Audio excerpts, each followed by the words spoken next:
So, welcome back guys. Ito nga pala yung pinamili kong 6 na boxes ng Magic the Gathering worth 900 pesos lang. Okay? So, meron siyang Kaladesh na box. I assume Kaladesh mga laman yan. Rivals of Ixalan. Lost Caverns of Ixalan. So, meron tayo ditong March of the Machine, Kilo Box Mini ng LBC.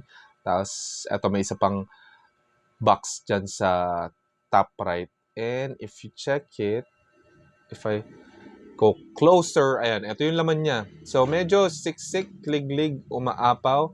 And excited na ako to sort them out and hopefully marami tayong makita. Kayo guys, ano bang binibili nyo? Let me know sa comment below.